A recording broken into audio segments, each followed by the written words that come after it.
It's 11:47 p.m. The room is dark. The coffee mug on your nightstand went cold hours ago. You genuinely told yourself that you were going to sleep by 10. But somewhere between setting your device down and closing your eyes, you picked it up. Just for a second, you said, just to check one thing. You told yourself 10 minutes. Well, that was 90 minutes ago. You've watched 4 videos you never planned to watch, scrolled past the highlights of people you haven't spoken to in literally years, and somehow you ended up reading about the migratory patterns of monarch butterflies. You don't know how you got there, but you're still scrolling. So let's dive into this explainer by drawing a clinical, objective line between a simple habit and the actual machinery of behavioral addiction. We use the word addiction pretty loosely, right? Like, oh, I'm addicted to this new TV show, or I'm addicted to this brand of coffee. But neurologically, look, a habit is simply automatic repetition to conserve brain energy. Your brain loves running on autopilot. Behavioral addiction, on the other hand, is compulsive behavior despite negative consequences. Now, the medical community actively debates whether phone overuse fits the exact clinical threshold of a substance addiction, but the underlying mechanisms, they're virtually identical. The machinery is very real. Let's look at how that engine actually runs. Behavioral scientist Charles Duhigg popularized what's known as the habit loop, and this thing operates relentlessly right beneath your conscious deliberation. First, you have the cue, a ping, a vibration, a red badge, or even just a tiny moment of mild boredom. Second, the routine, the physical act of picking up the phone and scrolling. And third, the reward. Over time, your brain encodes this exact pattern. By the time you consciously realize you're holding your phone, the loop has already fired. The routine is running before you even gave it permission. Now, what's really interesting here is dopamine. For years, we've casually called dopamine the pleasure chemical, but modern neuroscience tells a very, very different story. You can just cross out pleasure. Dopamine is actually an anticipation engine. It is far less about feeling good in the moment and much more about the tension of predicting a reward. And here's the kicker. Dopamine fires strongest when rewards are uncertain. Not when you get the prize, but when you might get the prize. And this anticipation, it's weaponized. Back in the 1950s, psychologist B.F. Skinner put rats in boxes with a little lever. Sometimes pressing the lever gave them food and sometimes it didn't. This variable ratio reinforcement produced the absolute most persistent compulsive behavior he had ever observed in a lab. The unpredictability was the fuel. Fast forward to 2008, Silicon Valley rediscovers this exact same mechanism. Every single time you pull down to refresh a social media feed, you are pulling B.F. Skinner's lever.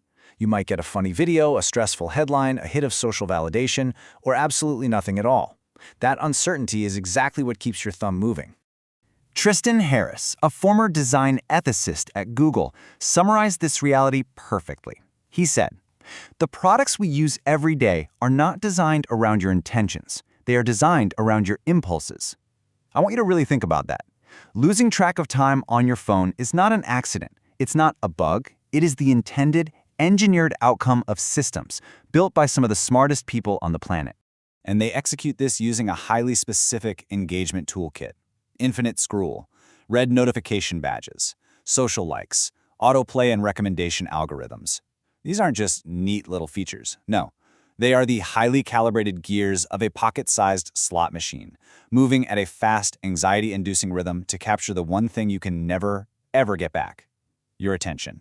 Let's break these down a bit. Before 2006, websites actually had pages. Reaching the bottom of a page was a natural exit ramp. It was a moment to pause and ask yourself, okay, should I keep reading? Then designer Ozzy Raskin invented infinite scroll and completely removed that stopping point. The page just falls forever. Raskin later estimated this invention alone drives hundreds of millions of additional hours of browsing every single day. By removing the tiny friction of clicking next, the design weaponizes our behavioral inertia. To stop now, you have to make an active, conscious intervention.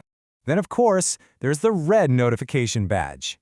Think about the color red in human psychology for a second. It means emergency. It's a stop sign. It's a blaring siren. A red badge with a tiny number inside completely hijacks our psychological stop signals. It wordlessly tells you, hey, something happened and you haven't addressed it yet. Research actually shows that even if you choose to ignore the notification, just knowing it's sitting there imposes a cognitive cost. It fractures your focus, turning interruption into a core design principle.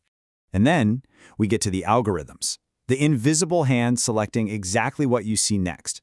Listen, recommendation algorithms are not optimizing for your satisfaction. They are optimizing for engagement.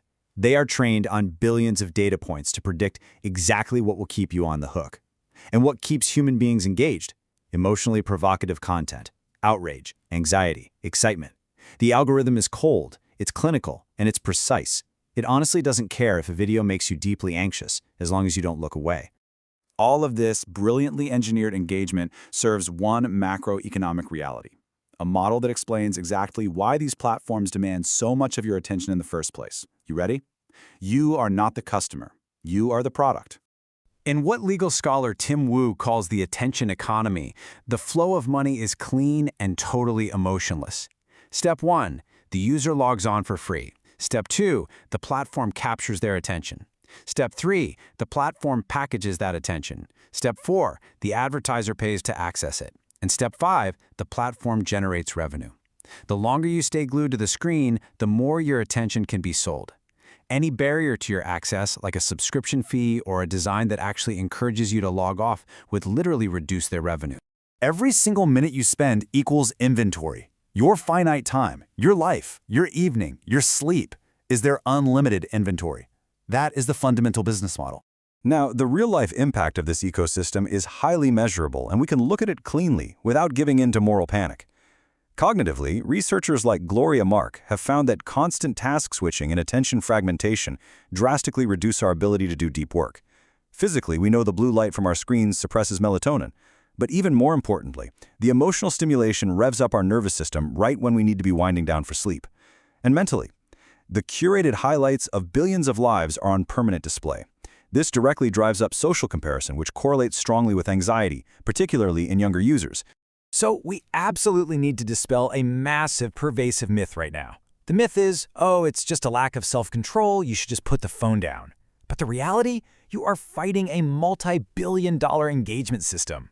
Framing phone overuse as a personal character flaw is exactly like blaming someone for losing money at a casino without ever acknowledging that the casino spent decades optimizing the slot machines to empty their pockets. You aren't weak, you're just outmatched by an engineered environment. But here is the good news. You can change that environment. Let's talk about taking back control using some evidence-based strategies. First off, willpower is a finite resource, so do not rely on it. Instead, you want to design friction. Manage your notifications aggressively. Seriously, turn off everything that isn't a human being directly trying to reach you right now. Keep the phone out of the bedroom entirely. Go buy a classic, cheap alarm clock. Switch your phone's display to grayscale in the accessibility settings to instantly kill that visual reward. And finally, practice intentional substitution. If you reach for your phone when you're bored, put a physical book exactly where your phone used to be. You want to make the intentional choice easy and the scrolling choice hard. I want to leave you with this core thought as we wrap up this explainer. The phone is not the enemy. The attention economy isn't some dark, malicious conspiracy. It is simply a system. And like all systems, it can be examined, critiqued, and changed. Understanding the machinery, knowing exactly how and why your attention is being captured, is the absolutely crucial first step toward reclaiming your agency. Look, you are going to pick up your device again today. You'll probably scroll. The question isn't whether you can perfectly resist the digital world. The question is, will you relate to this machinery consciously, or simply be carried by it without awareness?